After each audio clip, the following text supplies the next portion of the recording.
Welcome to another episode of Nothing Moves Without Us, a Black culture podcast. On every episode, Tatiana and I discuss shows, movies, and music from the past 30 plus years that have played a pivotal role in the Black experience.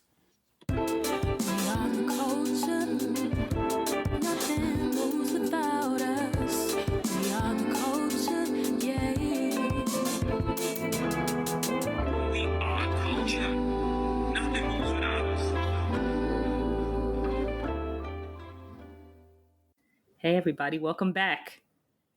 It's me and Clifford here to talk about Martin Season 1 on our podcast, Nothing Moves Without Us, a Black culture podcast. How are you, Clifford? How are you doing today? I'm doing good. Yeah, today feels good. It's nice, it's sunny, it's warm. I think it was kind of cold earlier this week. Mm-hmm. It's warm again, or last week it's warm again. So it's nice. Yeah. That's good. I'm glad to hear that. How's your week you do anything? Off?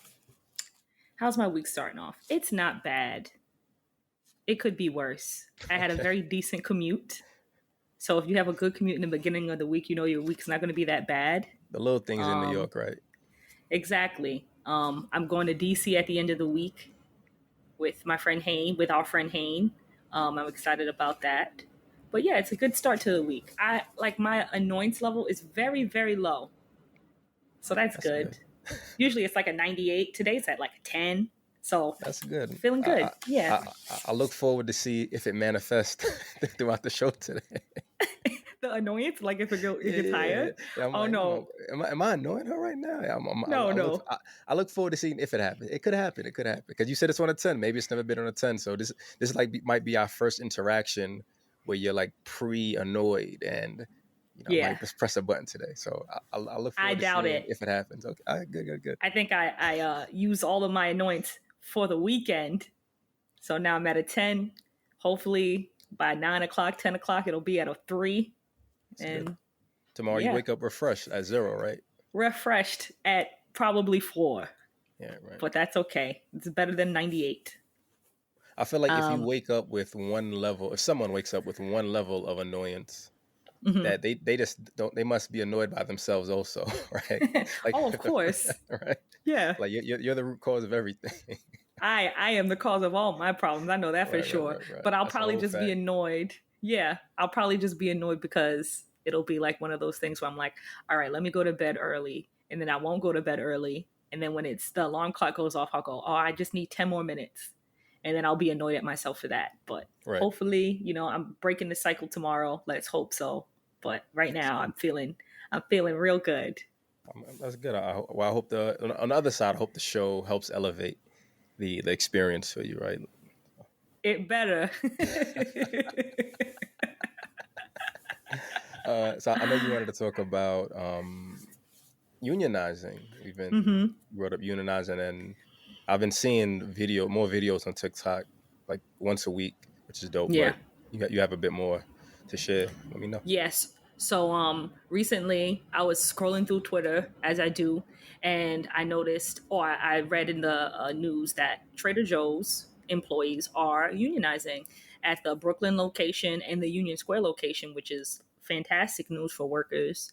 I feel like unions kind of got to a place where people were finding them like kind of annoying or not really too focused on them because maybe pay was a little bit better in some jobs, but now people are realizing the power of the worker, and it seems to be happening nationally on a national level. Starbucks workers are unionizing, Amazon workers are unionizing, Trader Joe's employees are unionizing. So that's always good because, power to the people.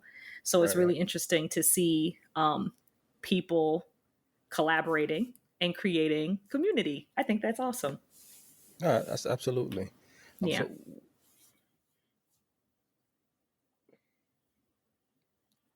What are the downsides? Are there downsides to unions that you can think of at all? I'm sure it's probably like you have to pay dues, and sometimes collaborating can be, I'm sure, annoying. I've never been in a union, but I know that with union power, it really kind of solidifies what your role is in a company.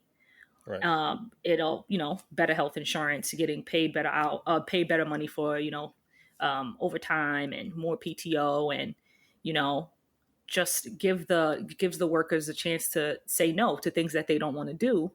Um, and I think that's always really cool. I think that this, you negotiate your contracts, you get a voice in a Right. company.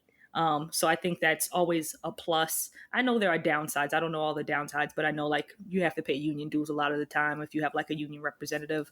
But I think in the long run, it definitely makes the blue collar worker, your baristas, your grocers feel like they can hold this job even if it's for a little bit longer because they're making decent wages. So I think that's always really cool. Do you feel that unions can coexist with capitalism? Like, is there a Um, nice middle ground for them to meet? Because I don't. the just real quick, the concern and fear with unions is that eventually the person at the top is going to sell you out. Right. And being in New York, I'm thinking about Pat Lynch, the Mm-hmm. NYPD Benevolent Association president, and he represents his people very well. Mm-hmm. Um, and we know what the other side of that can be at times, and Right. it's chaotic and negative. But just wondering, with just with the that individual power, Mm-hmm. like it rests on having faith that this person is not going to sell you out. So Right. just wondering if you think capitalism and unions can coexist, or I will someone think. eventually always just sell you out? I think that is a very valid concern. Um, yeah, that's a possibility of that happening, but I feel like people already have to kind of cope with feeling like that already without unions, Right. um, being taken advantage of. I know people that have worked jobs and then had more responsibilities added to their titles that weren't there before, and then you don't have anybody to have your back on why you shouldn't have to get all this extra work without the extra pay, especially if you don't agree to it. I think with capitalism, it's a very slippery slope because capitalism at the end of the day is a lot of people is trying to make as much money as possible, and um, I don't know if they can ever coexist in a very like healthy way where everyone walks away happy, but I think people can walk away being more content um, than not content. I don't know if it's like you're going to be full blown happiness because at the end of the day, not everybody wants to work, period. But Right. Right. Right. if you have somebody who, especially if they're good, fighting for you they're in your corner, then that's always good. I feel like sometimes with capitalism, especially when it comes to like, big corporations and stuff, you have like exploitation. So this kind of it doesn't really level the playing field in a sense, but it gives the people more power to have a say in Right. their wages and how they're treated and health insurance and how all those things are very important. I like that. I like that. Yeah. It makes me also kind of think that outside of just having the hope and faith that someone is gonna do their part. Right. You talked about there are gonna be people who are still angry, like the people who want to make millions and billions. I think Jeff Bezos just reached 400 billion. Um, I just saw that on TikTok. Could it just be a meme because Yeah. people meme everything nowadays. They do. Um, right, but uh, where did I go? Where did I go? I lost the thought. Damn it. Um, You'll find it. oh yeah, people. Yeah, like utilitarianism, right? Hmm. Enough unions means that more people are socially happy by default. So Right. overall, society is better. You just have the few people who want to. I want to make another billion. I want to make Right. another million. Like they'll be the 1% will be the minority of unhappy people, Yeah. and that's what society should be. So Right. yeah, I mean, Exactly. I think the possibility is there. It's rethinking what that power Hmm. to each other really is, and holding out, never breaking, man, never Yeah. breaking, never breaking. Yeah. It's cool to see because we talk a lot about community, and when you're working class, the best thing you can have is community because you're happier when you have more money, when you can pay your bills and you you're not tethered to a desk or a job, or so it's nice to see people getting together and actually making the moves to make living in in this country better, I think. Right. Yeah, The life you save will be your own, right? But you'll exactly. save it with some other people. That's a fact. Yes. Were you quoting Jackson 5? The No, life you you weren't. save will be your own. No, no, no. I got that from Star, from the Star Report. Okay. I think I was I thinking. think he got that from his Puerto Rican uncle. He always says Puerto Rican uncle, but I forgot his name. I immediately thought of "Stop the Love You Save May Be Your Oh yeah, Own," yeah, and I'm yeah. like, "Oh, I like Jackson that. 5, I Yeah, like that." yeah, yeah. Okay. Stop the love, yo. That Jackson 5 compilation album is dope. That might be a album for next season. I gotta Yeah, think about that. I love the Jackson 5. What a good group of talented young men. But you wanted to bring up something. Rihanna is doing the Super Bowl. Yeah, and I don't care about who does. I don't care about the act of it at all. Just the Hmm. social response. Like I saw memes of people saying Rihanna is like bulletproof nowadays, and then this tweets with people saying, people who follow her like the Bayhive now, like Rihanna, their queen, can never do no harm. Hmm. I'm seeing a lot of people call Rihanna a queen now. Like, Queen Rihanna could do whatever she wants. Yeah. Um, and I saw a tweet that says it was referencing Kaepernick and Jay-Z Rock Nation when they were like, we're passing kneeling. Hmm. That by choosing to perform at the Super Bowl, Rihanna, their perspective that is that Rihanna is aligning with the perspective that we're passing kneeling. And I thought to myself, like that was years ago, right? Like Hmm. we have to move forward. We have to move forward, and you work with relatively what you have. Right.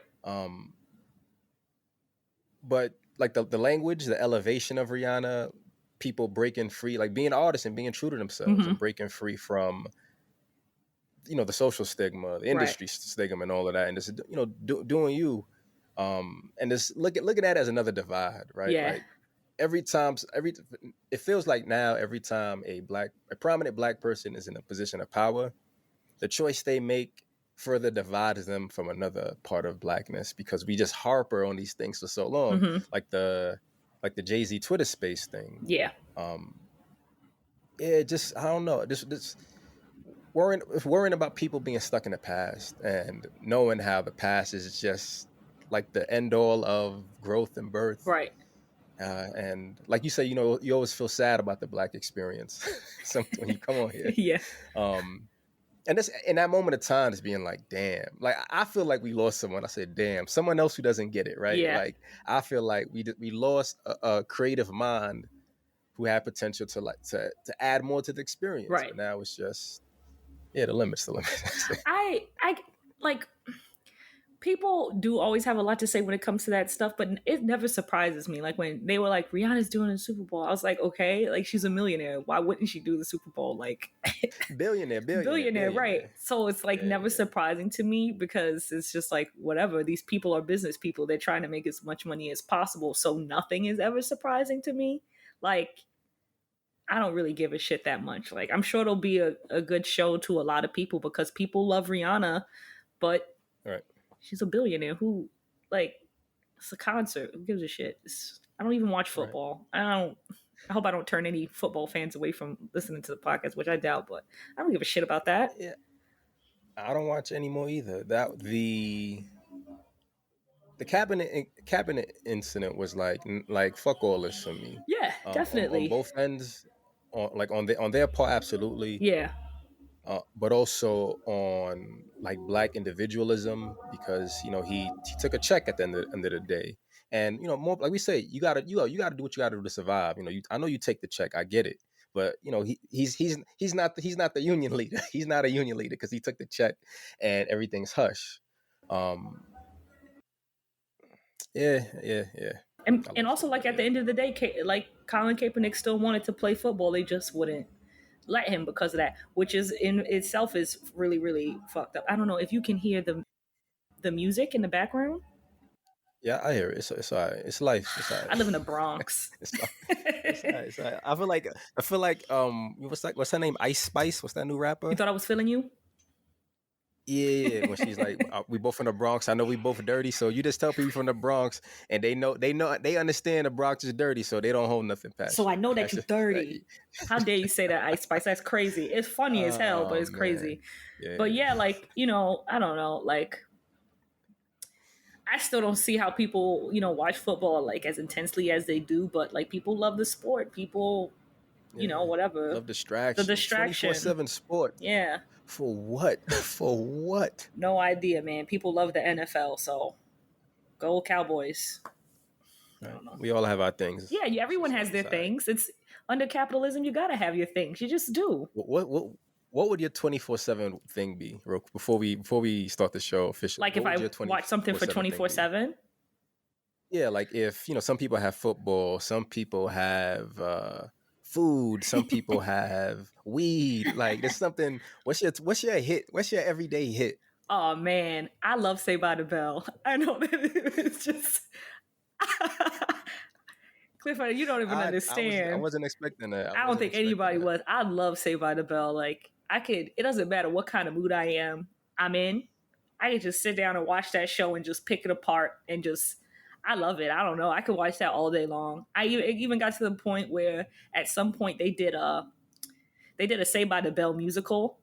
It wasn't like big. It was like at one of the local theaters down on St. Mark's Place in Manhattan, and I saw it like 2 or 3 times because it was called That's real. Bayside the musical, and it was just funny. And I was just like, man, this is just it's just marbles in someone's head just being just shaking around, and it's just like you just that's my comfort thing. Like I could do that 24/7. Just watch Say by the Bell. That's real. It's That's real. I good. like that. It's good, man. I don't know. I just love it. I even got like I got gifted a bunch of the pop figures. Someone gifted me Yeah, all 6 of the characters of the pop figures that I have like sitting over in the corner of my living room. But that show, man, it really just takes the edge off. that's What's interesting. yours? What's your That's thing? interesting. Um, I guess if I'll kind of match like your theme of Mm-hmm. television, because it could be Right. anything, right? Because there are a lot of small things like you do photography Mm-hmm. and all that. Um, I'll do a TV show. I'd say Cowboy Bebop. Oh, really? Yeah, and since it's in English and Japanese, I would just rotate Oh, really? back and forth and like just like that. That that was my thing back in the day. I just watch it straight through in English, then I'd watch it in Japanese. I pause for a little bit, and I just come back to Yeah. it, and it was just always reliving that story. Yeah. It never feels I'm old, actually, right? It feels yeah, familiar, but yeah. not old. I mean, sometimes it's not familiar because sometimes I'm picking up things I didn't pick up Mm. because I feel like most times I don't really watch TV and just zone out on the screen like a zone. That's weird to me. I'm always fiddling or doing Mm-hmm. something. Like even back in the day when I was downloading things from Morpheus and watching TV, like I was always doing multiple things. So like right now when I rewatch it, I'm looking at the art detail.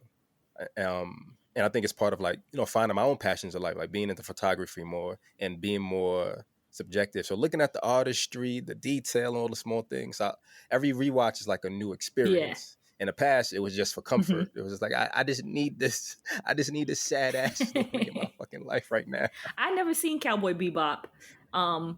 People, I don't know if you know this. I feel like I tell this story. I feel like I say this little bit of fun fact about me all the time. People constantly assume that I am into anime. You look like a blurred who likes anime. Apparently, I know you're a different blurred, yeah. but I feel like But they're always like, oh, yeah, what's your favorite anime? And I'm like, I don't watch it. I don't know. They even like a lot of my cousins are really big anime fans. They're really really into it, so they know and the manga and all of that. And the the twins. twins, yeah, Shonda and Shalisha, Yeah, they love it. And then they talk to me, Shonda and Shalisha. yeah, Excuse they me. talk to me about it, and I'm like, I don't know what you're saying. So I was just like, let me put you in contact with these my friends over here that you guys can carry this conversation because I Right, am right. lost.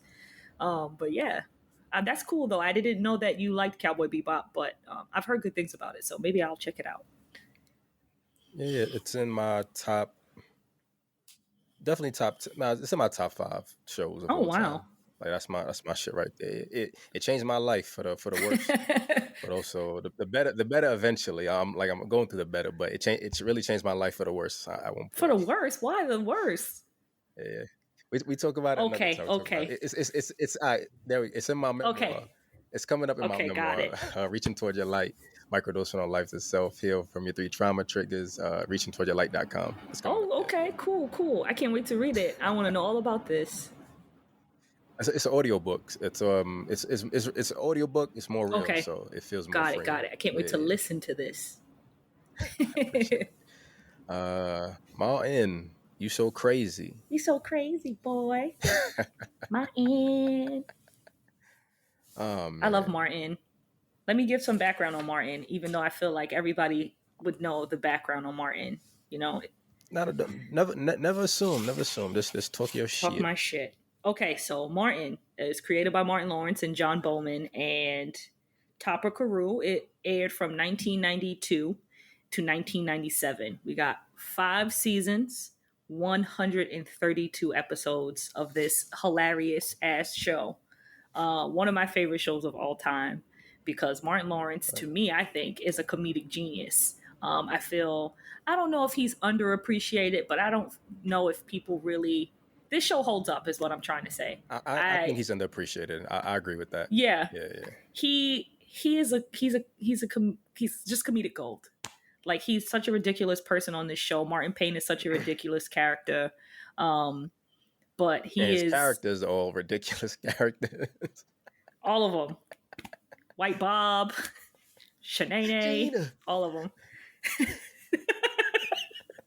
Oh man. with Oh with man. the white face. But yeah, it follows the Before character Chappelle did Martin it. Payne. Sorry. Huh? I said Yeah, before before. Chappelle did. Yeah. Different I feel like a different vibe, but it's nice to this sitcom is so ridiculous because like Chappelle is sketch comedy. This is a situation comedy, but it takes place in Detroit, Michigan. It follows Martin Payne, who is the host of Wazzup on some like small broadcast radio show. WZUP. WZUP. It follows Martin and his group of friends, Tommy and Cole, his girlfriend Gina Walters or Waters, Gina Waters, Yeah. and her best friend Pam. And it's really just like I feel like it's mostly relationship based. You always see like a lot of drama with them in their relationship, and Martin like trying to be like this like macho guy sometimes, but nevertheless, like it still holds up now. It's just it's just too funny, and we're gonna talk about the first season. Yeah. So I think it's a great show. Erica, what did you think about the? I was gonna say this. Erica and I watched the entire season. I think last year or the year before. So it's like a second rewatch. Like we're still rewatching. Yeah. Even though I watched it 2 years ago. It's still funny. Yeah, like you said, it holds up. It holds up even within that short time span. And Erica fell in love with it instantly. Yeah, it's great. I don't know what it is. Like back then in the 90s, in the 92 to 97, there were 132 episodes, 27 episodes in one season. I was so flabbergasted. It was a lot. It was a lot. It was so much. I was like, what the hell? And I know we don't have to, we agree we don't have to watch it, but it's Martin. You want to watch it. Yeah. You want to watch it.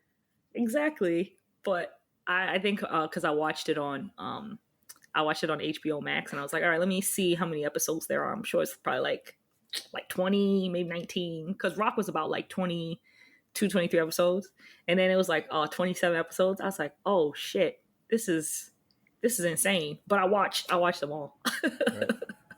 I thought it was great. I did notice something that's really interesting about the intro for Martin. So the first season of Martin, he's speaking to the audience directly in the radio in the booth in the radio at the radio station. He's speaking directly to the audience, and then they never do this again. Past this season, Right. I didn't like that. You didn't like I which didn't part? think You didn't like the intro, or you didn't like that they cut it I didn't off? like the intro. I didn't like the intro of him addressing us with like a a story, and then that leads into the episode. I didn't. I don't know. I didn't like it. I didn't. It felt weird. Yeah, I get that. I want to assume that that's like a behind the scenes thing that they do, right? He comes out, maybe he just intros the show to the audience, and they Mm-hmm. use that film to test it. Let's give him a little bit behind the scenes too. Yeah. And it didn't hit. Like, some of them were funny, but some of them, I think it was him being edgy. Like, he was trying to be edgy with jokes, Right. and they didn't hit. They didn't hit. I can't remember. I can't remember. There's one that stood out to me, and it was like overly sexual, but it was just like, like, Yeah. It was like, okay, yeah. cool. I get it. I get it. I get it. Yeah. Yeah, but I didn't I'm like glad it. they cut it off. Yeah. Me too. I was really glad when they stopped showing it. I feel like towards the end of the season. But to go back to the intro of the show, the theme song for Martin is, I feel like everybody knows it. It's just Martin. It's just What's that up? over What's again. up? What's up? Yeah, exactly. And the how y'all feeling in the background, and then just Yeah. it's super colorful. They show all the main characters pretty much, and then they even show some of Martin's characters, Right. because Right. Martin has like a ton of characters he does for the show, but Shanae's in it. I think it's just Shanae though, and Shanae, his mom is there. his mom I'm and watching it right now. yeah, and the little kid, right? What's the little kid's name? Roscoe. I haven't seen Roscoe. Roscoe. I think they show him in it. Are you still watching it? Yeah. But no, go ahead. That snot-nosed little kid. But yeah, the intro is really cool. I will say this too. Carl Anthony Payne, who plays Cole, my family knows him. So they kind of grew up together. That's cool. Yeah. So my mom like knows him or knew him. So that was always a really cool story to hear when I would watch Martin. It's like, oh yeah, Carl Anthony Payne, I know him. And I'm like, oh. And you know what too? Robert went to high school with his sister. I feel like Harlem is like that Upper East area is like someone knows someone who knows someone. Yeah, it's a small little planet over there in Harlem. Right. Community, yeah, right? That used to be community. Yeah, exactly. But yeah, he used to go to high school with his sister. But yeah, the intro is great. What did you think of the intro? I thought it was like it sets the mood for you to get ready for the show. Yeah, it's very fun, and we'll talk about this a bit later. But I love the colors. I love the colors. Eric and I were watching an episode, and I noticed that there's always like purple or teal or green in every image. And looking at the intro, it kind of feels like it's those color themes feel like they just blend into like the set design, and mostly I think mostly their apartment. It feels cultural, like the letters feel cultural. They feel ethnic, black. Black. Fuck it, right? They feel black. Yeah. I love and it's vibrant, and it's goofy, and it's kind of what the show is. It's goofy, it's vibrant, colors pop out randomly just like the show does. I love the intro. It definitely wants you to. It definitely sets the mood, so you see the intro and you want to watch it. I've never sat down and saw the intro of Martin, goes like, oh, I'm not watching this, let me turn the channel. Never. It's like, no, never, not at all. I'm like, what episode is this? Oh, okay, let me just watch it for a little bit, see what it is. But yeah, it definitely pulls you in. It makes you wanna watch it. So I love that. I love the intro. I think it's great. Who are some of the main characters? So yeah, we have Martin Lawrence starring as Martin Payne. Martin Payne, California. I mean, so Martin Payne, Mama Payne, Shanae, Roscoe. Is it Rufus? Rufus? Hold on. I think it is. Look, I had too many things. Does he? I don't know if Dragonfly Jones is in season 1. I didn't watch all the. I don't think he is. I don't think he's in But this season. we said White Dave. You said what was it? White Bob. White Bob. So Martin just really just bringing all these different fun characters to life, man. Yeah. All of them with their individual life stories and catchphrases and raw energy. You have Gina Waters played by Gina Waters played by Tisha Campbell. His amazingly successful wife. I mean girlfriend. Yeah. Excuse me. Yeah. Gina's like, you see Gina in her business business suits, her briefcase. Terrible business suits. Yeah. they were good for the decade, I think. And she's a boss, right? She's telling people what to do. She's delegating. It's you have Thomas Michael Ford. good old Tommy, who allegedly has no job, but I feel like Tommy's the smarter between the three of them. Cole Brown, who is just when me and Erica watched it, I thought to myself, does anyone know someone that slow? Respectfully, right? Like, does someone like Cole really exist in this world? Yes. You've met someone like yes. Cole? Holy shit! Okay, that hurt my heart. Right? We just lost another one, y'all. We just lost another one. We just lost another soldier. I like that. So holy shit! Yeah. Pamela James, who is played by Tashina Arnold, who is Gina's home girl, like her ride or die, man. I love their relationship. Yeah. Stan, played by Garrett Morris, who is Martin's cheap ass boss. You also have Sean McDermott, who's like the white assistant DJ who helps Martin out the radio station, man. He's the engineer that I feel like is not getting paid like he's supposed to by Stan, who is always cheating him and tricking him. But the black man is ripping them off. Yeah. Stan is a cheapskate, but so is Martin too. I feel like sometimes we kind of forget that Martin's also a sort of a cheapskate. But yeah, they're fun. I like this show a lot. But who's your favorite character? Who do you think is? I know we talk about sometimes like who do we relate to the most character wise. Do you think you have a favorite character, or you think you're Tommy? Yeah, I think I'd be Tommy because Cole is a little too old for me. Martin is too goofy for me.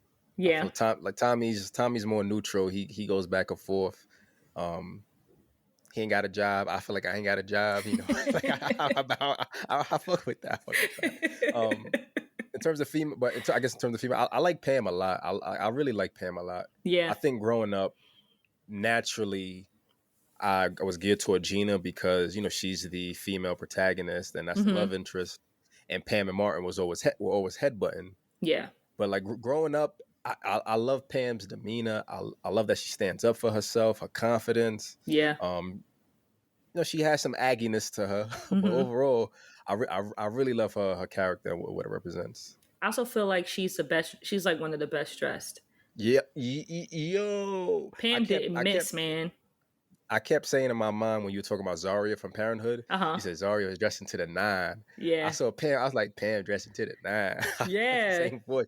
She had like on this fur joint one episode. I said, yo, she out here with Frank Lucas, yo, she killing it, yo. Like they all have their unique styles, but Pam was god body on that show. She was. I fuck with Stan too. Yeah. I fuck with Stan. Stan was like, it's like all looks like cheap polyester shit, but he was confident in it. He was like, this is my style. Is, right? But I also feel like Martin was somebody that was like, he always had some good shit too. Like when I was watching the show, I was like, damn, I want that shirt. I like those sneakers. Yo. I'll be thinking the same. Shit. I said that shirt kind of alright, yo. I can rock that now, right? As a kid, it looked ugly and like for me, he dresses like a. Sometimes I look at him, I'm like, he dresses like a Haitian dad. He has like his pants on with his brown belt, his polo tucked in, and it feels very dad-like. It does. We forget that they're in their late 20s, like 26, 27, in the show. And as an adult seeing it and like, I can fuck with that. I can rock that shit. It's timeless. Nothing cold wear appeals to me. Yeah. No, not at all. Nothing cold wear. This shit too busy. Hats too crazy. No, thank you. I Not at wonder how all. many hats he had throughout that show. That'll be something fun to know. We I'm gonna bring look it that up for the up. next episode. Oh, I thought you're gonna I'm gonna look look it it up up. right now. I'll do it for the next episode. Yeah, but I think out of Maybe all do the a trivia. We could do a trivia on the YouTube live. That'll be fun. we should like how many hats did Cole wear in Let's go. season 2? And he's like 412 because he had to mix it up. Because sometimes he had 2 hats per episode. Like, Yeah. yo, it might be 2,000. You never know. Who knows exactly? I think out of all the characters on the show, though, I'll just say it. Martin's my favorite, just because he is such a ridiculous ass person. Like, the whole time I watched this show, I could not grasp how Gina was still in a relationship with him. He was always on some shit. He was always out of line, out of pocket. He was always just doing the most or doing the least. And I was just like, why is she putting up with this? And I was like, it must be true love. But they have amazing comedic chemistry. I feel like Right. Tisha Campbell is somebody who also is underrated when it comes to how funny she is. Like everything she's in, she's hilarious. She's great. She's got great delivery. She does great physical comedy too. And you know they really play up to their the things they're supposed to be insecure about. Like, you know, they make a lot of jokes about her head and shit, and she just embraces it. And same thing with Martin with his ears and being short and stuff like that. But I think Martin's definitely my favorite character because he's just a ridiculous ass person, and I could not even fathom being friends with him, let alone dating him, because he is so annoying. Everything he does is just annoying, but I love it. It's so entertaining. I love that. I love that you find him annoying. He's so annoying. Everything he does is just like real self-serving, or because he thinks he's like the smartest person in the room a lot of the time too. He's like beyond correction. Right. He's like also very insecure, but he's so entertaining. He makes for the best. I love that. Mm-hmm. Right. I love that you brought up the physical comedy. Mm-hmm. Because I think that's one of the major elements of this show, how physical they are, especially with the characters. Like the first time you see Shanae, and you know, I think she's like in the hallway, she's like out shaking her butt, and it just looks like two melons are back there, like 2 mini green melons. Yeah, because it's how ass look like nowadays, with the way people are going. Yeah, but, you know, Shanae was before her time apparently, but it's just funny to really observe the physical comedy that she brought up, and how physical it is. The voice and like Gina's voice being annoying. Hey, you got a big head, you know, like it's very involved and it's very comforting and real. Because for me, it feels like how I grew up. You know, I was physical with my friend. You know, we hit each other, we laugh, we push, and I think that's something that, like, watching it, I feel like a lot of TV is missing so much of the elements that this show is offering. Right. And when it comes to community, right? People are like, you know, Michael Scott's an idiot on his own. And when he touches people, it's automatic a violation or awkward. Yeah. But when you watch a show like Martin, everyone's touching and pushing and all of that, and it's all love. I think it's an important element. Yeah, I love that you brought that up. They could sometimes be collectively idiotic. But you're right, because I feel sometimes with comedy, especially, people concern themselves so much with doing like smart comedy. So it's more about being like, you know, very dry and being very wordy. But now with Martin, like they really do a lot of physical stuff. So it's falling down. It's all that shit, and it's fun, and it's not overdone. You know, it's done like very, very well. Is what I want to say. But yeah, it's like a slapstick almost with them. But I really like it. I'll say it feels like a good balance, because it rarely feels like they're over dramatic. Right. Like they know how long to hold the physicality, the movements, the laughs, everything. They know how long to hold it, and it hits hard. Like the intro, it hits, and it's on to the next thing, which I think is dope, and again missing nowadays. Yeah, definitely. But I was want to ask, what do you think is like? Why was it significant to the time that it came out? Because I have some thoughts on it, but I want to hear what you think. It's interesting. What's interesting to me? Mm-hmm. I was watching House Party the other, maybe 3 years ago. I watched like the house party one just to feel nostalgic. And I see Martin as like the sidekick, Bilal. right? His name is Bilal. Bilal, Yeah. Bilal, Bilal. Yeah. Okay, cool. That's okay. I feel like I've heard of other rappers named Bilal. I guess maybe they took that from Martin. Maybe, but I think it's also maybe it's like a name that people. It was popular at some point. I don't know. I like the name Bilal, but yeah, that was his name, Bilal. Okay.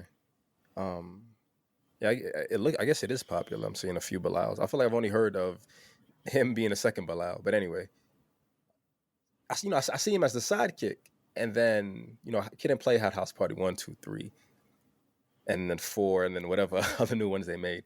But going back to Martin being timeless, and seeing him be the sidekick, but really having the star power to kind of branch out and kind of find his individuality throughout what could have been like a limited experience for him. I feel like that was the era, right? I mean, that was Living Single. Martin came out around the same time. I mean, realistically, I feel like the Cosby. I'll say the Cosby Show. The Cosby Show set a good foundation. Yeah. But black comedy, I think black comedy shows were kind of thriving at that point. Right. Sanford and Son was kind of like the real foundation. I'm not sure what led to Martin becoming the go-to guy to get the show itself. But it could be good timing, like pitching the originality. Fresh Prince of Bel-Air was kind of on at the same time. Every station had like their competing black show. Yeah. And then gradually, as one black show got better, you kind of added a little more. And these are just like, I don't. Do you have information on how it started? I don't think I do. The official story? I want to look up real quick John Bowman and Martin Lawrence, because I feel like that has a lot to do with it. But I do know that he was like heavy in the stand-up comedy circuit, because he was on like Def Comedy Jam and he was doing a lot of stand-up. Oh, wow. He died last year, John Bowman. Let me see. Oh, John Bowman is a white guy. I never would have guessed that for some reason. I never would have guessed that, but he wrote for Murphy Brown, The Hughley, Cedric the Entertainer. He was on a lot of stuff. But let me see. I'm just trying to Google real quick if there's anything about their relationship. Do you want me to look it up while you share your initial? Nothing Moves Without Us, a Black culture podcast, is brought to you by the Black Excellence Shop. Shop our Black Excellence calendar and journal bundle, 366 days of Black history, self-love, and personal growth. Receive 10% off your order with coupon code CULTURE at shopblack366.com. Yeah, sure. He also wrote for A Living Color too, which is great. But I don't know. It was John Bowman? John Bowman, Bowman. I think it was super significant to the time because you weren't getting a lot of, I don't know, you don't never really see, I feel like, a lot of shows about like a group of Black friends besides like living single. So that in itself was a lot, I feel like, a good representation to just see, like, especially because he's from Detroit. He gives off a very working class vibe. It's not like he's this super rich guy. He's just like a regular dude working for this radio station. And you kind of see him like he's pursuing his dreams. You know what I mean? Because this is just, this is just a jump off point because, like down the line, he has his own TV show or whatever. But you're watching this guy pursue his dreams and still have like, he's just kicking it with his friends. His girlfriend's best friend gets on his nerves and shit like that. But it was like just very normal representation, I feel like, of a lot of like young working Black people. That's what I kind of got from it. Right. So it's just nice to see just like this regular dude just doing regular shit and hanging out with his friends. And it's, bonus points because they're Black and they're just having a lot of fun. And it's not, I don't know, it's just nice to just see Black people do normal things. Like have fun and tell jokes. If it feels like it also like reached a wide audience. Like for the younger Black kids, like when we were teens, it's showing us like what our future lives could be Right. like and teaching us about love and romance. It hit that Yeah. demographic of people in their 20s and 30s who were, living those Mm-hmm. experiences. And it probably hit the older Black generation who are just happy to see a Black show on Yeah. TV. Yeah, like, yeah, that was and what happens naturally is, its success allows other Black shows to come out, Exactly. which is what it's supposed to be. And then everyone kind of finds, what their go-to Black show is. Yeah. And it's like you said, it appealed to a lot of ages because I watched it when I was a kid. I was born in 1987. So what was I, like 92? It was like 6 years old, 5 years old.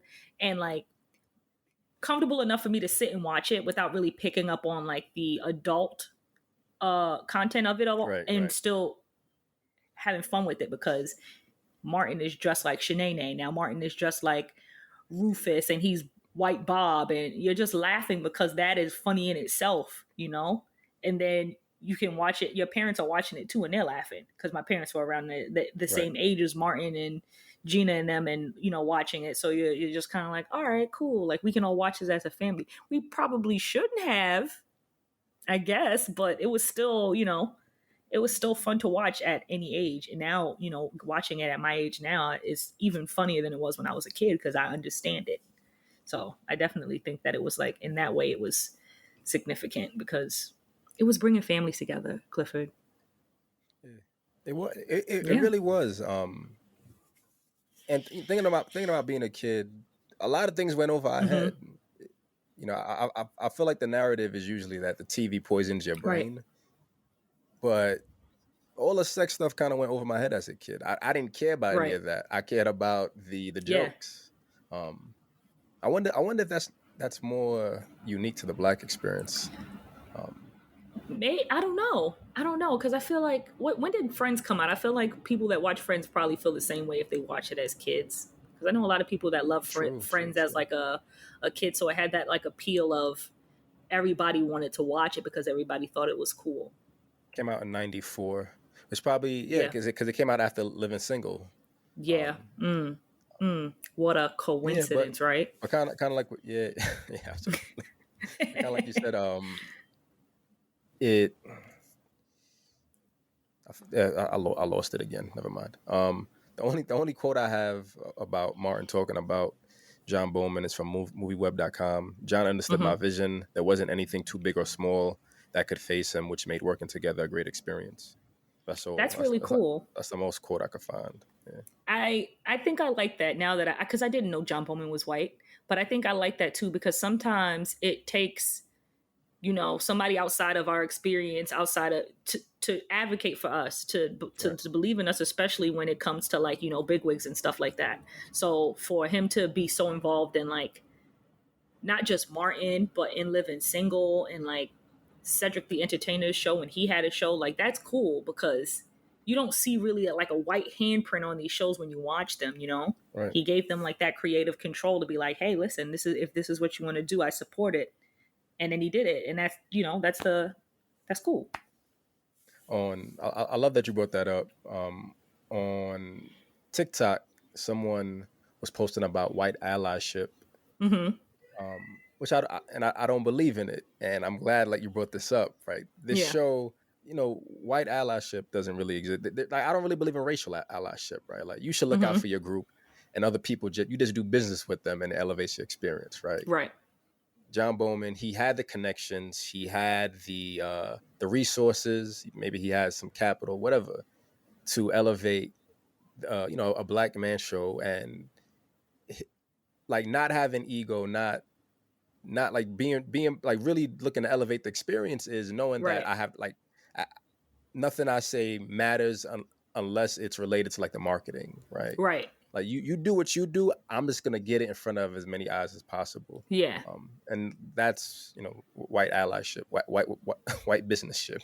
Yeah. Yeah. Definitely. I see where you're coming from too, because I believe that in the same sense. I'm sure he got his coins too, and that's part of the reason why he did it. But Right. um, he probably also knew like there's a whole demographic of people that don't see themselves on TV and will probably like to.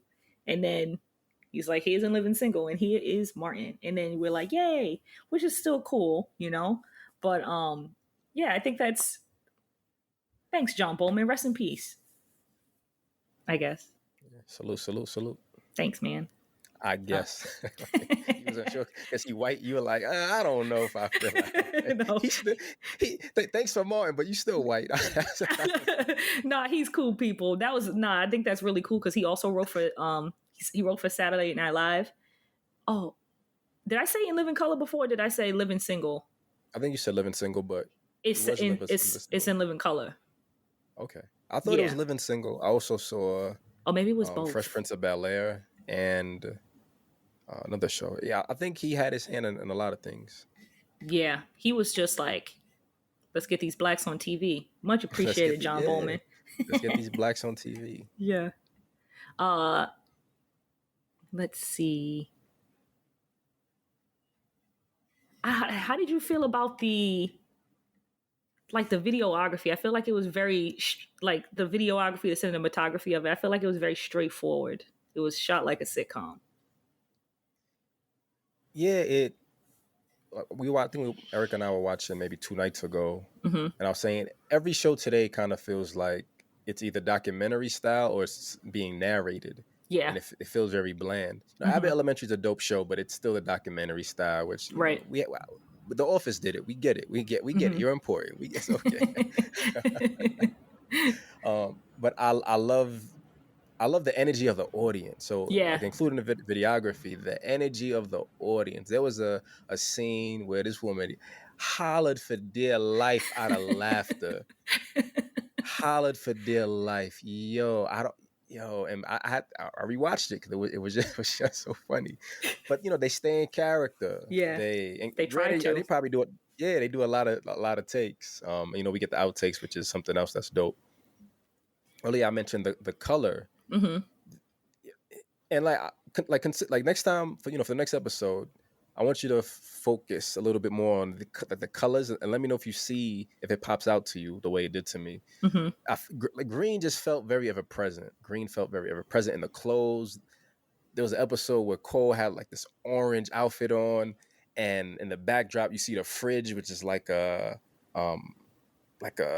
mustard brown color, right? And it's just like these nice color contrasts. Yeah, and I'm like, this set designer is nice. Yeah, I love it.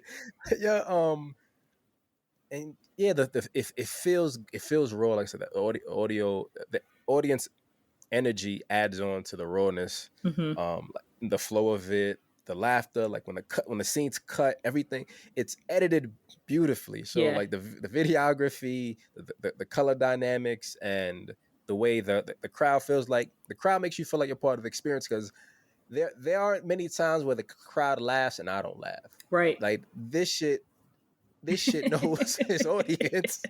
This shit knows its audience. Yeah. I love it. Like, what things stood out to you for the videography, the audio, sound, audience, anything? I think the videography is pretty standard for sitcoms, and I really do miss the format for situation comedies, because I feel like you said you're part of the audience. So when they laugh and you laugh, and it's like genuine laughter, not just a laugh track. That's what the feeling you kind of get. I do like all the sort of like hidden accents in Martin's apartment. Like you said, he has like the green couch, but then he's got this like really vibrant like throw over the couch, and he's got funky ass pillows. His curtains are like leopard print. He's got that big ass Do the Right Thing poster on the wall, this African mask hanging up. He's got the big ass stereo system in the background that you don't see anymore. So it definitely gives you like that hint of nostalgia, but like it's so colorful without being like overbearing. But as far as directing goes, with every episode, they just do a good job, like mainline, like streamlining everything. It's funny from beginning to the end. It's just funny. I don't know. I feel like it's super straightforward. There's not much to comment on it, directing wise, but yeah, they do a good job of pulling everything together. You never feel anyone is out of place in some scenes. How sometimes you just feel like there's this extra body standing there with nothing really to give you. But here it's like it's such a collaborative effort for them to be funny together. And I think my favorite part of this show, especially this season, because I can't remember if they do it so much down the line, is when they do the group hug and then they go like the sigh. Yeah. That's so good. I really enjoy that. But oh man, it's good. I like it. What did you think about the first episode? Like that being the first episode, where it's you kind of see it kind of sets it up the whole season. I feel like for what kind of shenanigans Martin gets himself into. Let me get a quick refresh of the synopsis. I can read one to you if you'd like. I just found it. Yeah, go, read it. Let's let the audience hear it. Okay. Martin gets in trouble with Gina over his radio show on male sensitivity. That's it. That's literally the whole synopsis. That's just funny. Where'd you get that from? TV Guide. TV Guide. Yeah. On IMDb, here we meet Martin Payne, a cocky radio personality who always says what's on his mind. His loving and forgiving girlfriend Gina with her loudmouth coworker Pam. His buddies Tommy and Cole, and WZUP boss Stan and coworker Sean. I like that. Oh man, I don't remember what happened in the first episode. I think he was talking he's talking a lot of shit on the radio about how men need to be, I guess, more like, yeah, I'm a man and da-da-da-da. But apparently that the night before he does his radio show, he's crying while him and Gina are watching a movie. And I think it's like a Disney movie or something. Okay. And she blew up his spot, right? I think she tries to blow up his spot when he gets home because he's still kind of showing off in front of Tommy and Cole about it. And then he pulls it to the side and he pretty much is trying to convince her to let him win this argument. Right, in front of his friends. To save face in front of his boys. Right. And he pretty much just wants her to play along, and she's like willing to do it, but he got to be such an ass about it. Because there's like at one point she's like about to, I think he goes, get to stepping. And she's like, okay. And she's about to leave, and he's like, no, Gina, no. Yeah. You said it earlier about his insecurities. Yeah. And it's a funny that it's the front, right? Yeah. You know, we all front hard at work. We front on a mic. Yeah. We front with our friends, but you know, when we're by ourselves, you know, we're these scared little children, and sometimes someone brings that out of you. Yeah. And Gina brings it out of him. Yeah. I think like having that experience in the first episode, like showing you that this is a man who, at the end of the day, he'll show you himself whimpering in front of his girlfriend. Like that's how vulnerable he is. So like you're good. It sets a good tone. It does.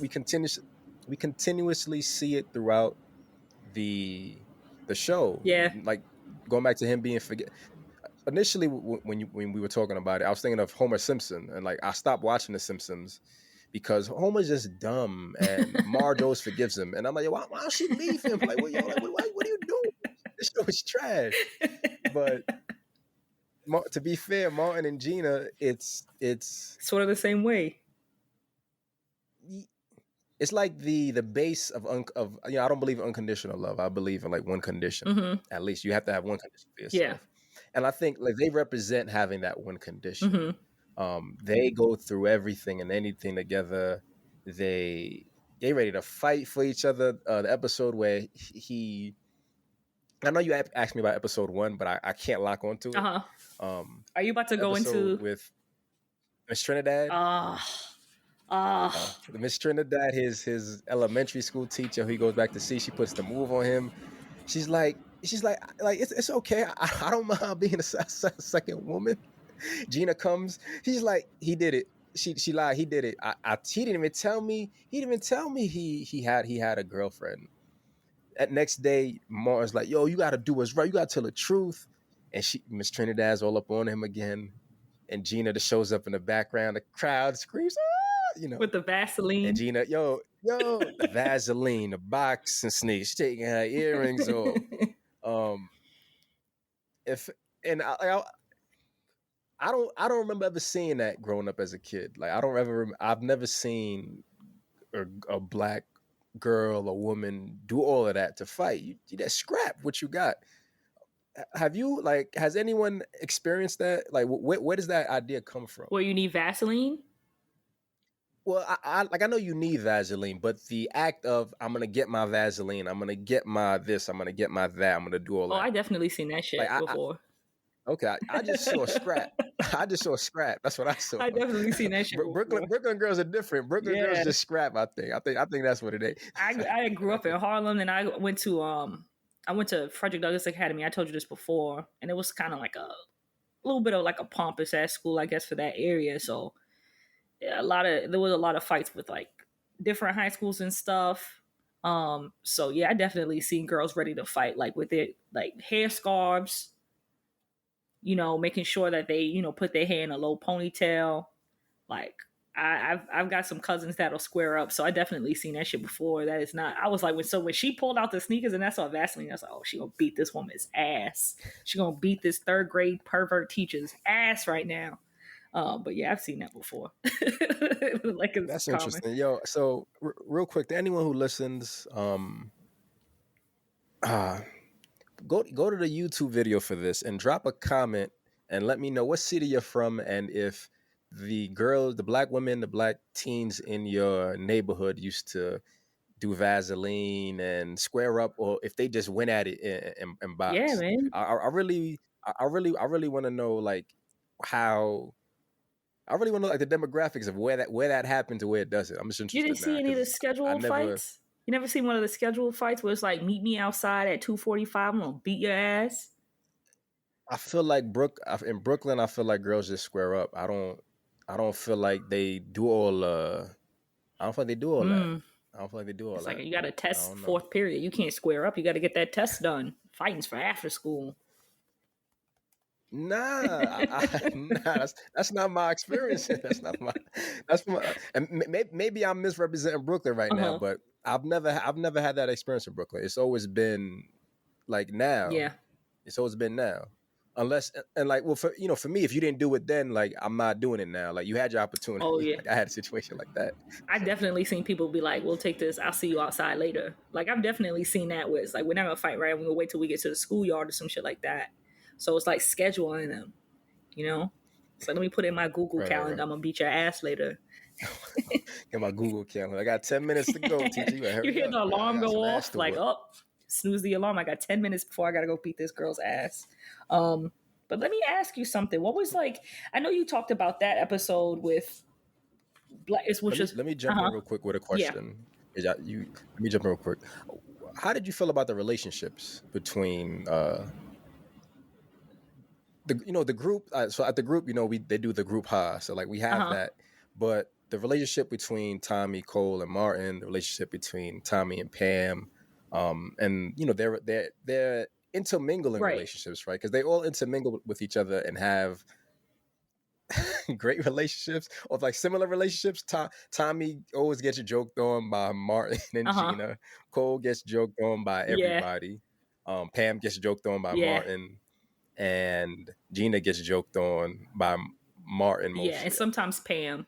Um, but I did notice Right. that this first season he doesn't go as hard as he does later on Yeah. Pam. They seem to have more of like it's like, oh, there go the annoying friend, but they seem to get along. But I've always liked that because I feel like that's also how I've always navigated my life. Like with like even with Robert for example, like he gets along with all my friends. They're his friends now, so it's like I feel like it's just one big group. Um, so I like Right. that dynamic a lot because then it's like it gives everybody a chance to kind of like build relationships outside of just that one. Like the three of them, like Martin, Tommy, and Cole, and Pam and Gina, they all can kind of like do everything together, and you start to kind of see it. I feel like towards the end of the season, but at least like, I feel like yeah, I like it. I think it's cool.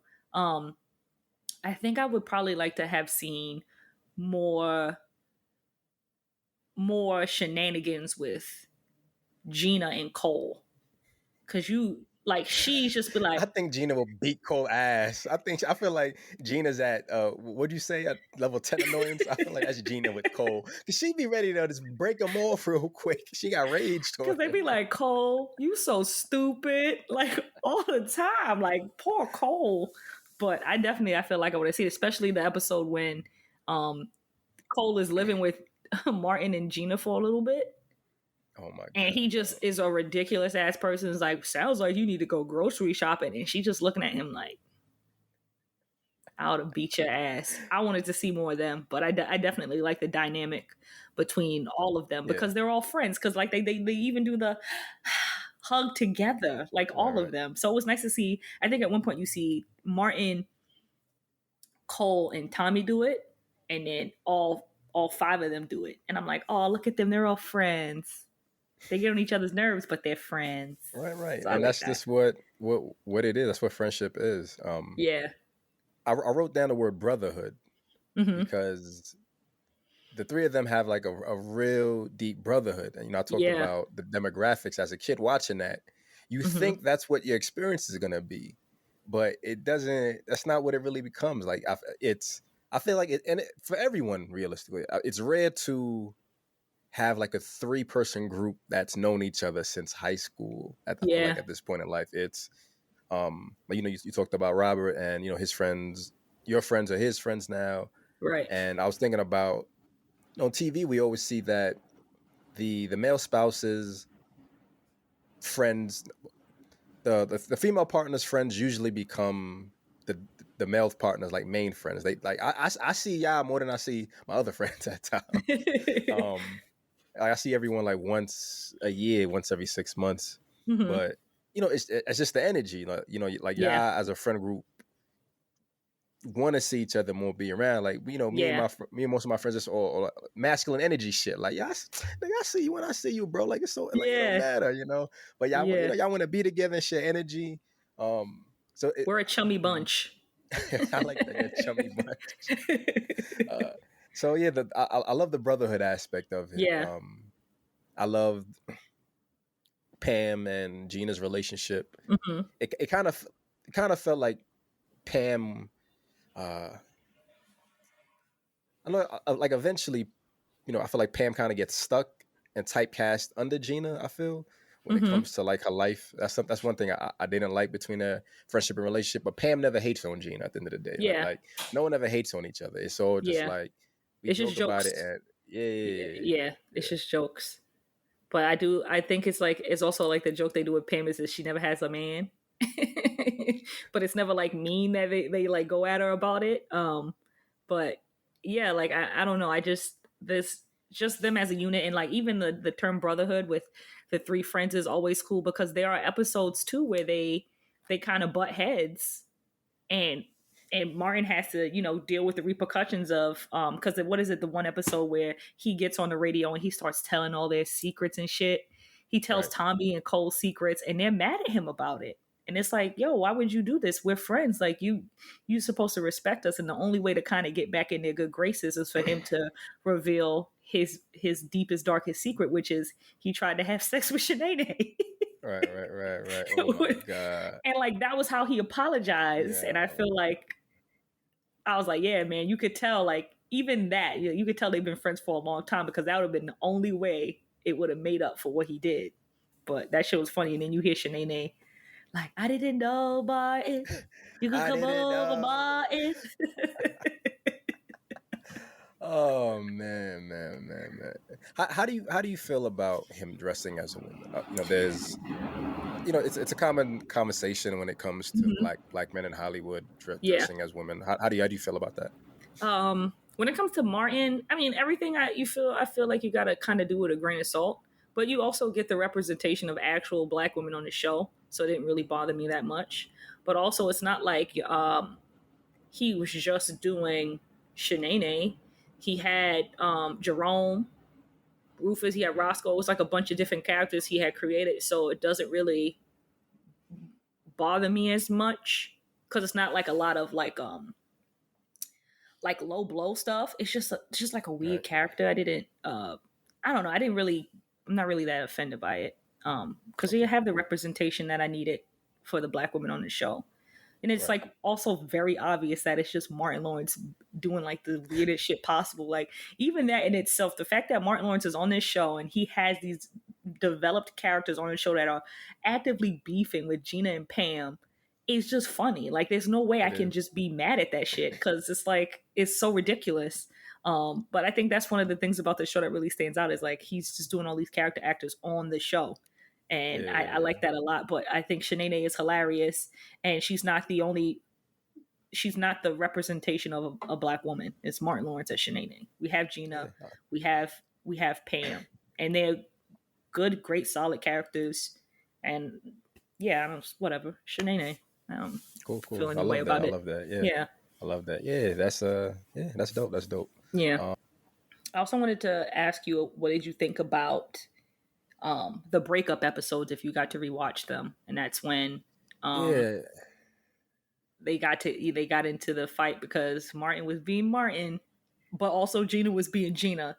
But I wanted to hear your thoughts on it because those I feel like were my favorite episodes of the season. What do you mean? What does Gina being Gina mean for you? She's always trying to change Martin in a sense that she's, like wants him to be more cultured The and all butt. that. The butt, yeah, that big ass butt thing she Oh bought. man. And her heart is in the right place because she's kind of, sharing like, oh, these are the things that I like. I hope you like them. But like, don't buy somebody something that you like. Like, buy them what they like.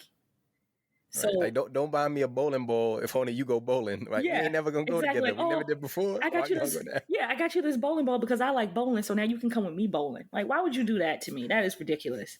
But he goes, Gifts are to get away from you. right, and then he goes, he's like, oh, thank you. And you could tell he's probably a little bit disappointed, but he plays it off well. And you think like, all right, cool. He did a good job of kind of like, not being an asshole about it. Let's just be honest, be an asshole about it. But then he could have said also, oh, this is not really my type of gift. He could have told her that to her face, but he didn't. And instead he proceeds to make fun of it with Tommy and Cole because that's just what he does. The butt, Doing the butt, and they're like dancing and shit with it. And she just like walks in on it, and then they just get into this whole fight where she just calls him uncultured and he calls her bougie, but he pronounces it bougie, and that really bothered me the whole time. You're bougie. And like, they go back and forth for a long time about it. And even when it comes down to them reconciling, she kind of sees what happens when you argue with Martin. He destroyed it. He destroyed the statue. And that hurt her more because even though they were like mad at each other, he was like, this is how you react when you're mad at me? And then they end up breaking up. But I feel like those 3 episodes really kind of define how their relationship is like for the remainder of the show.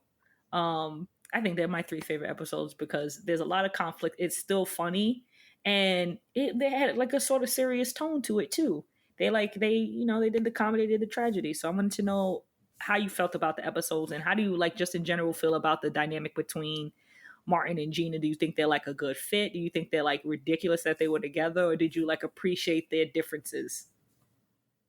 I think they're a good fit. I love their relationship. Mm-hmm. It's going back to the physical comedy. There's also, I guess what is it? Comedy and drama. Those are the two, two arts or whatever. Yeah, like comedy tragedy. I think comedy tragedy. Yeah. So with the physicality that they show, it's also showing their love. They're very physical with each other. Mm-hmm. They're vulnerable with each other, which is important. Yeah. They're honest with each other. Yeah. And that's part of that's what leads to them fighting. They don't, like all relationships, sometimes you don't have the language to communicate how you feel. Martin getting the butt gift, and you take it. Like as a man, you just take it. You as a man, you get a gift you don't like, you just take it, and you find use for it, or you find appreciation for it eventually. Yeah. And that's what he did. But he just got caught, right? Yeah. He got caught having fun with it. And Gina, I don't know, right? Like it's always easy to say the easy thing to do is just accept that he's enjoying it as best as he can, right? Like he's not cultured as you. He isn't going to be as cultured as you. He's having fun with it, but he's being respectful. He's being delicate. Gina is kind of bougie. Like Yeah. I feel like that was gonna be, that might be your perspective too. She's uppity, and she, it's not innately her fault. It's that's what she grew up with. Yeah. I think her father's a doctor or a lawyer. Her father's a chiropractor. Her father's a chiropractor, right? Yeah. Chiropractor, prestige. First time hearing that, but she comes from a certain type of lifestyle, right? There's an episode where they find out Gina makes more money than Martin, and that just shatters his ego, right? And Gina, like I said, great. I think they have a great relationship. She said, "But baby, look, you work 4 hours a day. All the hours and overtime I work, you make more money than me." And he's like, "Yeah, that makes sense." And he loves it, right? And like that's love, right? It is. That's what love is. It is rationalizing your partner's insecurities. Yeah. That's the best way to say it. But yeah, I think they have an amazing dynamic, and that's the dream, right? You argue, it wraps up in 20 minutes, 2 days. I was like 20 minutes. All right, on television it does, but 3-part episode. You rarely get 3-part episodes on TV shows. Like that's unheard of. So like you said, it's a more tense episode, right? It's more serious. 3 parts means something serious is going on, right? And it's weird that they give it to us so early in season 1, right? Like that's a hard hit, because I don't think they ever really offer that big of a fear in the upcoming seasons. I forget. They do. Do you know what's up yet? Okay. Because but these happen this is episodes 18, 19, 20. And then in the second season, there's more conflict again because Gina wants to get married. And then there's a whole other new conflict. So okay, yeah, but that still doesn't feel as heavy as Separation, right? Yeah, no. I mean, I don't want to spoil it, but like she leaves, like she moves to New York. I know. But I'm just saying that to me it still doesn't feel as heavy as the initial breakup. Yeah. I feel like if you can come together after like that first main hump, that first like, yo, I'm done with this, right? They already had dates. Yeah. Pam, bless her heart, try to hook Gina up with Lonnie Love. David Allen Greer, man. He's funny. He's amazing as that character. What was it, Leon Love or Lonnie Love? I feel like Leon. Leon sounds more like a pastor's name. Yes, Reverend Love. But they come back together, and that's the overall theme of the show. Right, no matter what happens, you come back together. Yeah. I see that. I get that. You're like, those episodes definitely make you realize that they're willing to do whatever to fight for one another. They clash and they bump heads, but at the end of the day, it's like they couldn't get over each other because they do complement each other well. They are very much opposites. And Gina is bougie, as Martin put it 100 times. But yeah, at the end of the day, it was like, so what? Like sometimes your differences are your strengths, It's like yin and yang, I think. Off the top of your head, can you think of a more romantically interesting couple than Martin and Gina? I got nothing. More romantically interesting couple than Pam and Gina. Pam and Gina, between Martin and Gina. Well, it would have been Pam and Gina. I don't know if you said Pam. Sorry, and Gina. I think I probably said Pam and Gina, but I meant Martin and Gina. I'm trying to think. I don't think so. I think you're right. Like they're like very romantically interesting. Maybe in Living Single, Overton. Overton, yeah. And Sinclair. Okay. They were so cute. Damn. They were like the cutest little couple, like just two weirdos in love. I really like their relationship. The only other couple I can think of is Al Bundy and Peggy Bundy. I love their relationship also. I hated their It's relationship. it's toxic, but it's perfectly balanced because they're not going anywhere either, They're right? not, yeah. They have the same love, love and hate the same thing. They have the same love hate for each other. Yeah. Yeah, I really that's one of my favorite shows also. But yeah, Married with Children. It used to be yeah, mine. It used to be mine too at one point. But yeah, I think I'm gonna have to say Overton and Sinclair because that show was really cute. But you know what? Living Now that I think about it, Living Single had a lot of like great couples because even Max and Kyle right, were very, very romantically interesting. And when they bring back Scooter for Khadijah, I love right. Scooter. I thought Scooter was the bee's knees when I was a little girl. I was like, Scooter's so cute.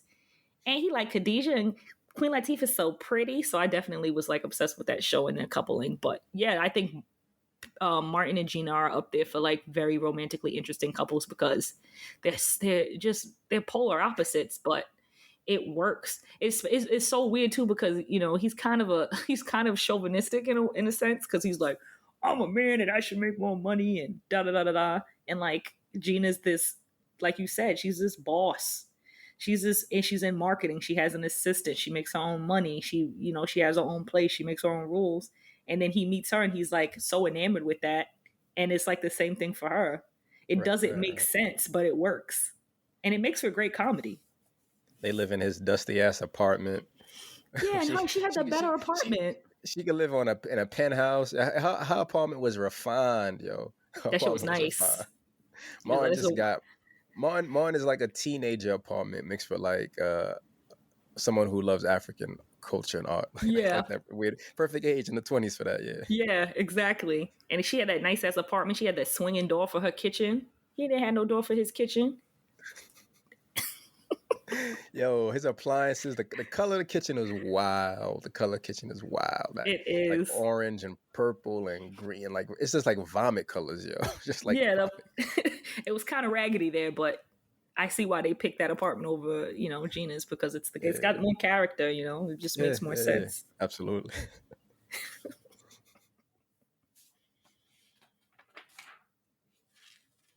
Do you want to talk about the last episode? I don't remember why I didn't watch it, but we Oh, can still talk about it. it's called Checks, Lies, and Videotape, which is also Okay. very funny because sex, lies, and videotape. But David Allen Greer makes his second appearance on the show because he initially comes on as Pam's cousin, Reverend Love. And in here, he's running a church, but he's also scamming the church people. And one of those church people is Martin's mother, who is Yeah, now I like remember. borrowing money from Gina to give to the church. And they pretty much have to set him up in order to. I feel like it's a weird season finale, but maybe they weren't aware if they were going to get a second season because I know sometimes that can really dictate the how the episode happens. But it Right. wasn't really a wrap up episode at all. It was just like a Yeah, pretty another much like episode. a standalone episode of a show.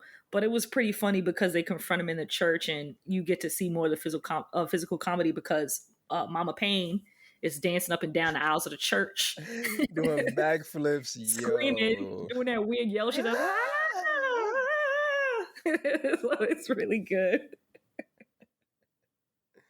Oh I think man. she's like my favorite Martin character besides Martin is Mama Payne and probably Jerome because Jerome is ridiculous.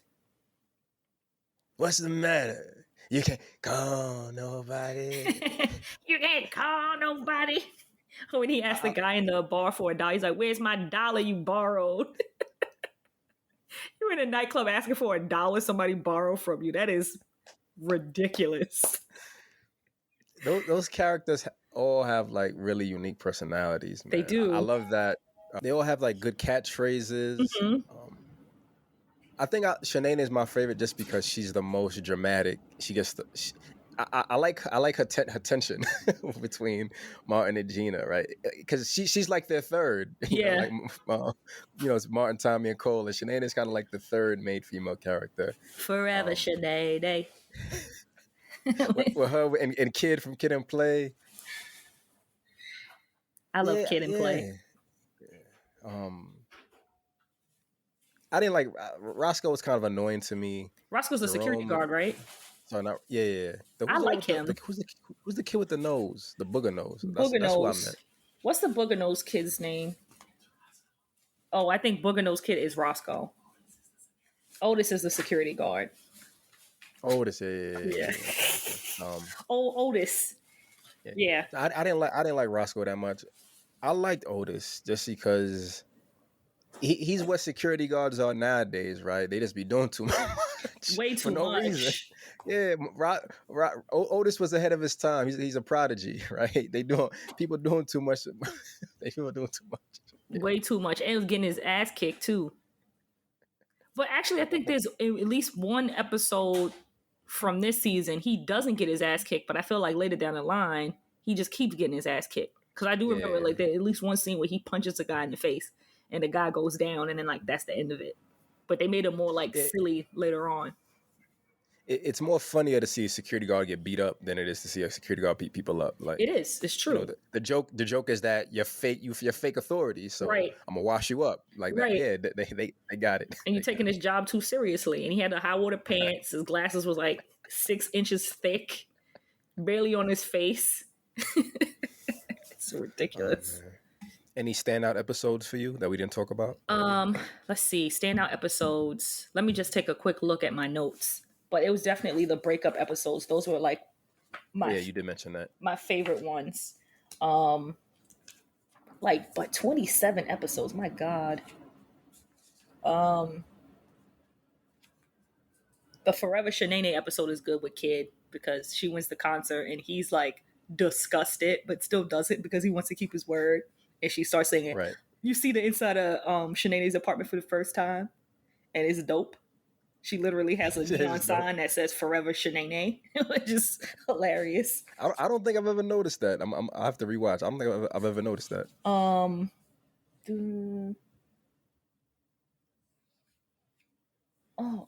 Do the fight thing. The episode where Gina guest stars on Martin's talk show. And right. The dynamic gets more viewers and more interaction.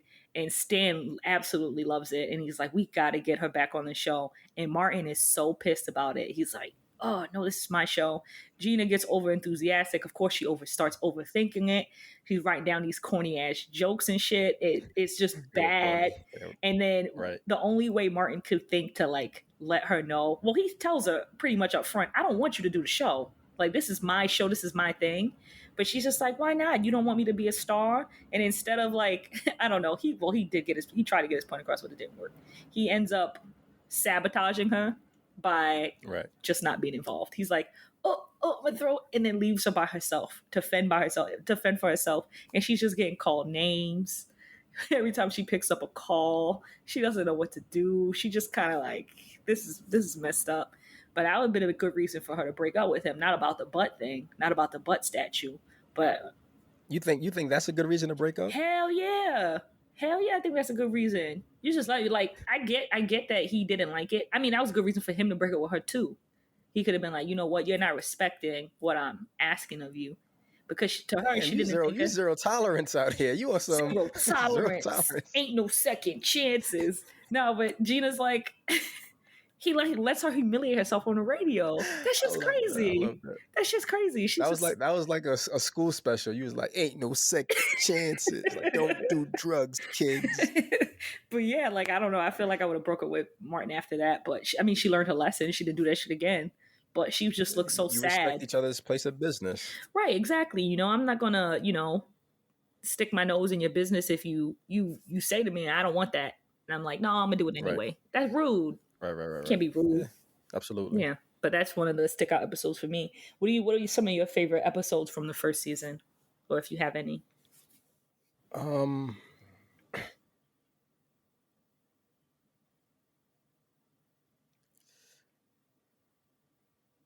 like the episodes with Stan. Stan is just a very fun, unique, cheap bastard. Character. He can be a bastard. Cheap bastard. A character. He's just always he's just slimy and greasy and the one where they stopped hanging out with the group, with the group of friends. That's the one where he exposes their secrets on the show. Okay, yeah, and then they start. We rolling with Stan now. Yeah. Stan got a limo, and they in the back seat with what's her name? Myra. Is it Myra? Yeah. Myra. And they like, yo, we got to get the fuck out of here. We got to make amends. I can't do this. It's even funnier. That's a dope show. It is. It's even funnier because it's not a limo. It's a hearse. It's Stan's hearse for his funeral because he has a funeral business too. He's like, I think he says to Gina like, Gina, you're not having fun. Look at us. We in a limo with Stan. We having a good time. And she's like, this is a hearse. You're like, same thing. It's not the same thing. I don't want to be in a hearse. That's crazy. Right. That and I saw Gina kissing Santa Claus like that. It was a fun twist on like the native story, but as always, we see Martin's compassion side. Like he always, at the end of the day, he always comes through. Yeah.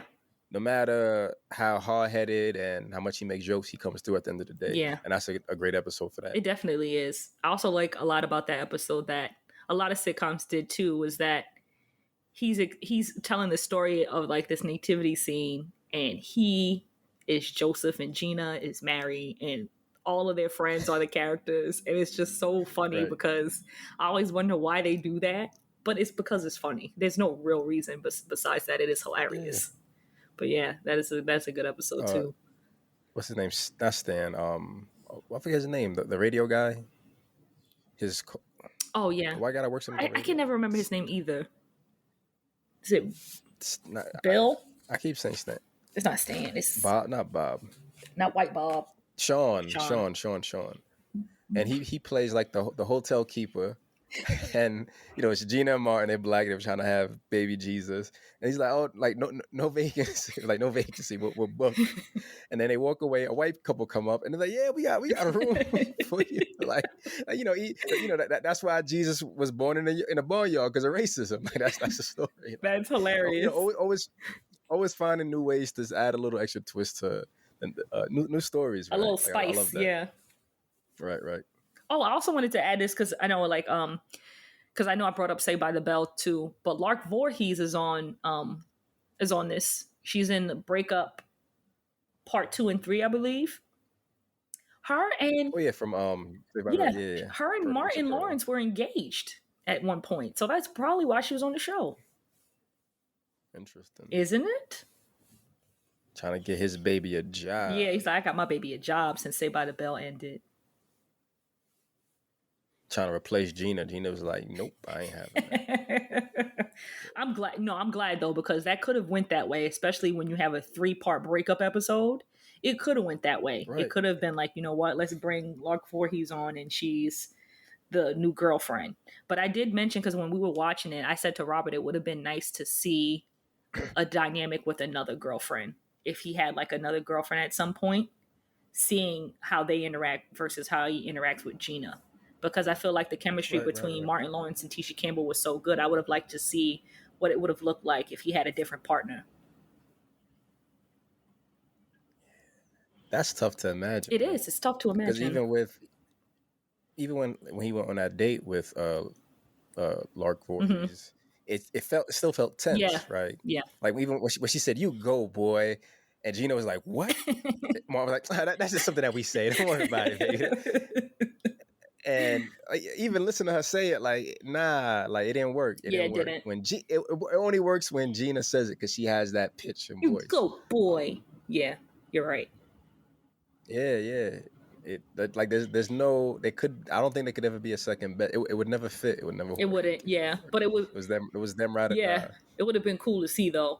Like it was like some flashback episode, and it's like, oh, and Martin was dating this other girl for like 2 years or something like that, because he sort of hints at like a prior relationship but doesn't really get into it in one of his like monologues to the audience. But that would have been cool to see.